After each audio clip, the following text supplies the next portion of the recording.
Bienvenidos a una nueva emisión de La Conversada, el programa del Colegio de Sonora. En esta ocasión tenemos como invitado al doctor Gustavo Del Ángel. Él es doctor en Historia Económica y es profesor investigador de la División de Economía del CIDE. Muchas gracias por acompañarnos, doctor. Muchas gracias por la invitación. Sí. Me da mucho gusto estar aquí en el marco de la Semana de Historia Económica aquí en Sonora. Él es especialista en sistemas financieros y bueno, quisiéramos que nos platicara un poquito sobre la banca electrónica. ¿Cómo se origina? ¿Cuáles fueron los orígenes de esta banca digital? Sí, es muy interesante. El día de hoy pues podemos hacer transacciones bancarias, transacciones financieras de muchas formas. La más, digamos, sofisticada, podría decirse, es a través de los teléfonos móviles. Lo podemos hacer a través de la computadora, lo podemos hacer inclusive físicamente a través de una sucursal bancaria. Los canales para hacer estas transacciones se han diversificado y definitivamente el medio digital o los medios digitales tienen cada vez un papel más importante, ¿no? Y van a ser o están siendo los medios predominantes para hacer esas transacciones. Pero esto tiene una historia larga de cómo se fueron conformando, digamos, el uso de medios digitales, el uso de tecnología en el sistema financiero. Ya la tecnología de las computadoras se comenzaron a usar en los años 60.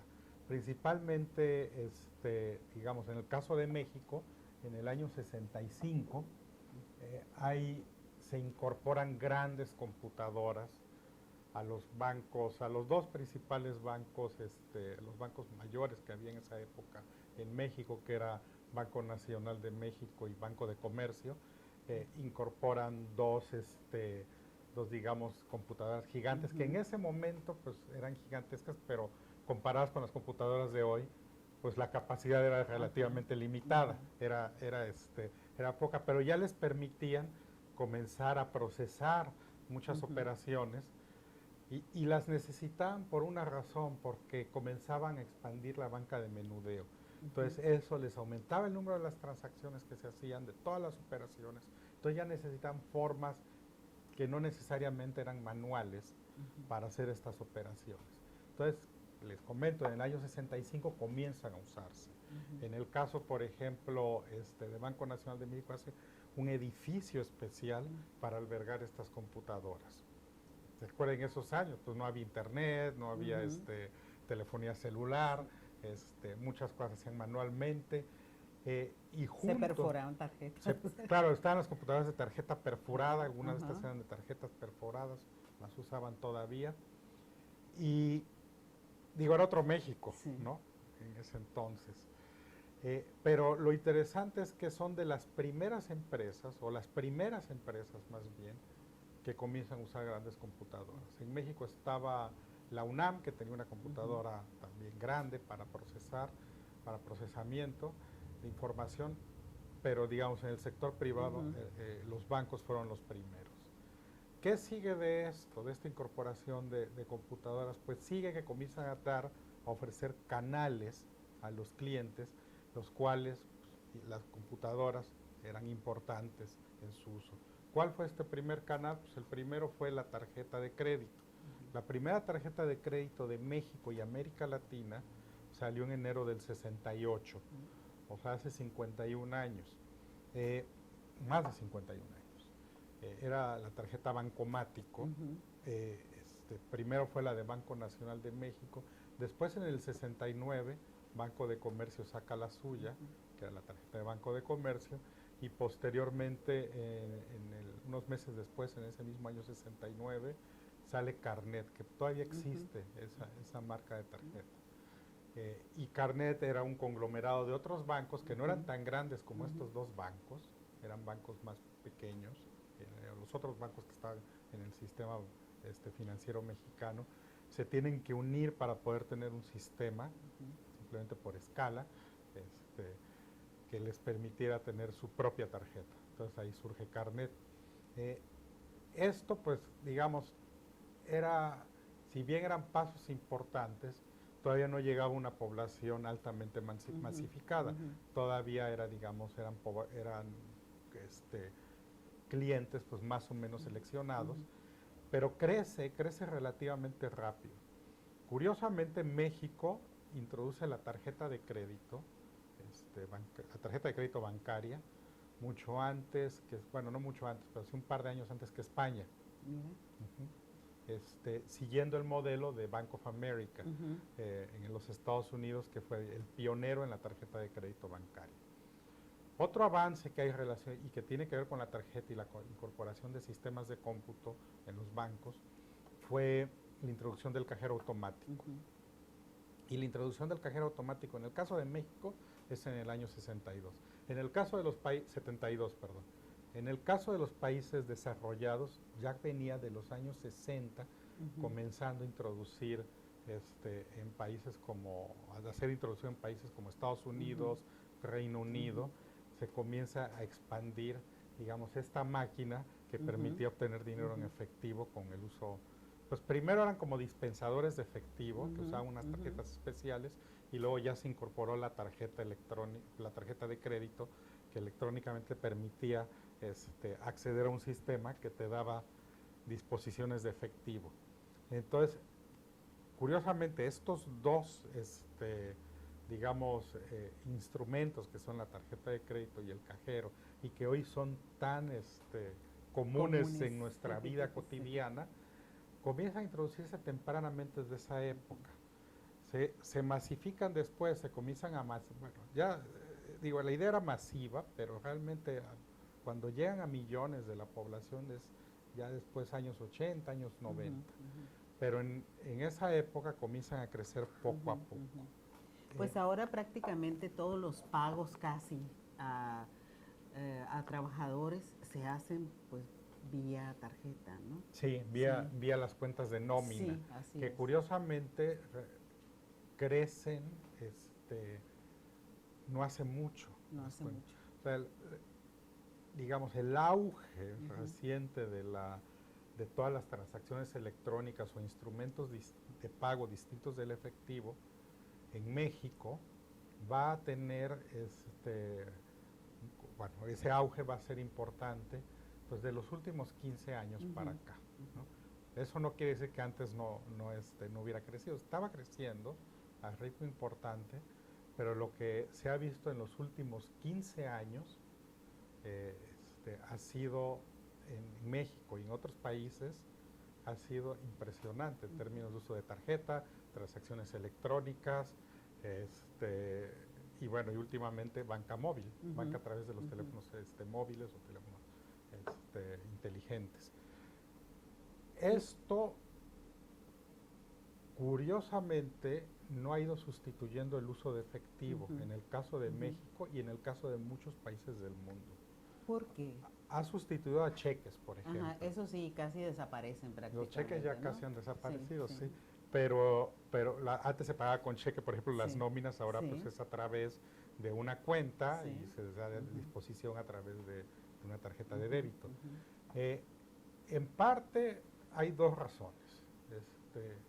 En parte una es, pues, o se argumenta que todavía hace falta tener esfuerzos para aumentar la inclusión financiera en México, o sea, que más segmentos de la población tengan acceso y uso permanente de servicios financieros para cubrir necesidades.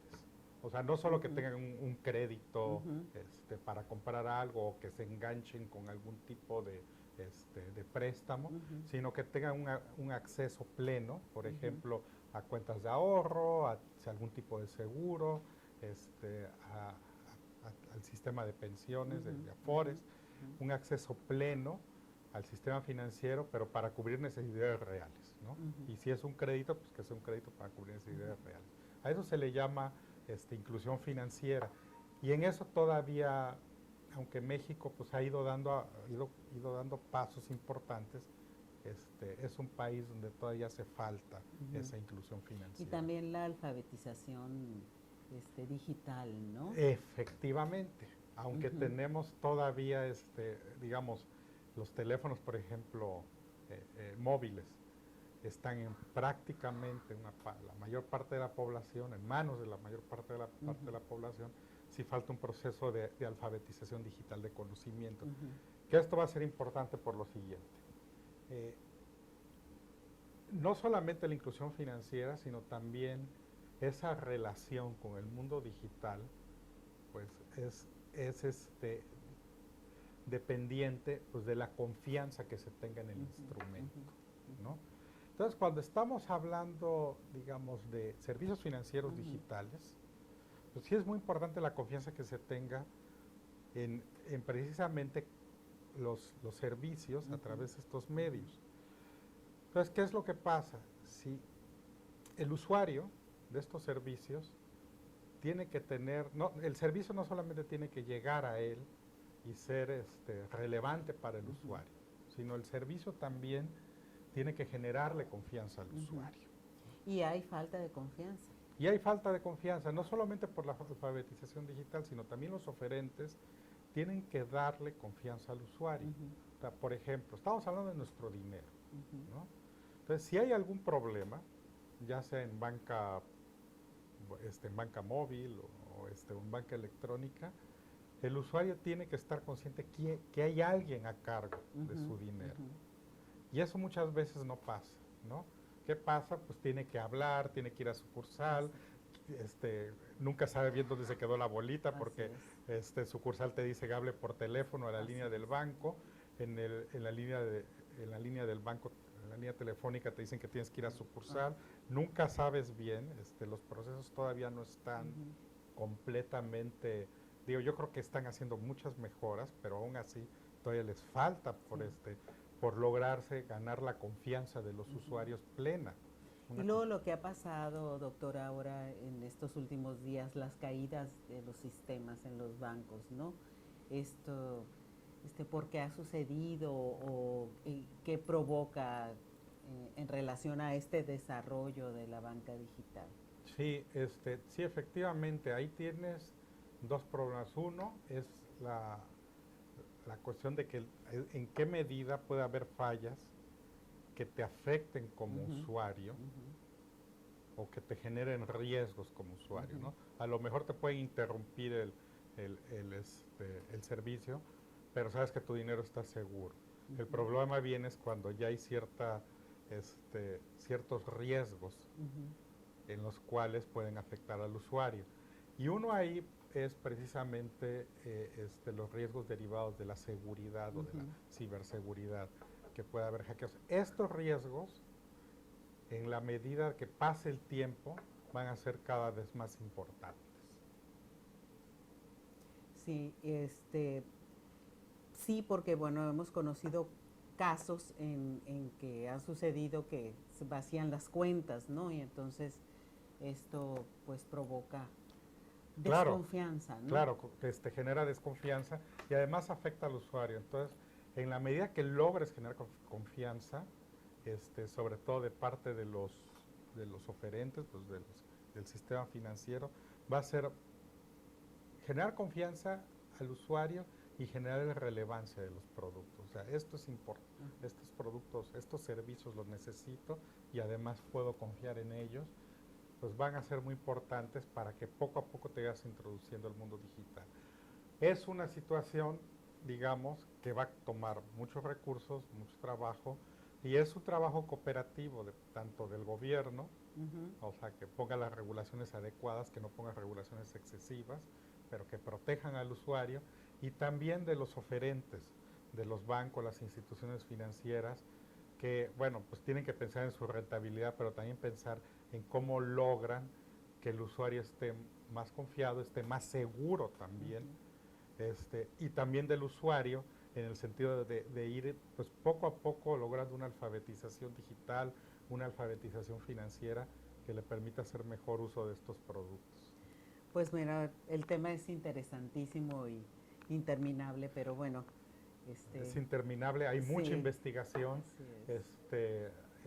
hay bastante investigación al respecto que yo creo que vale la pena consultar, vale la pena discutir estos temas, porque a final de cuentas el futuro pinta ser un futuro digital. Así es. Entonces, aspectos como la seguridad digital, la privacidad, son aspectos en los cuales toda la sociedad, incluyendo las empresas, el gobierno, los individuos tienen una corresponsabilidad en el uso. Pues agradecemos mucho su participación. Muchas gracias. Muchas gracias y a ustedes les agradecemos que nos sigan y los invitamos a la próxima emisión de La Conversada. Hasta luego.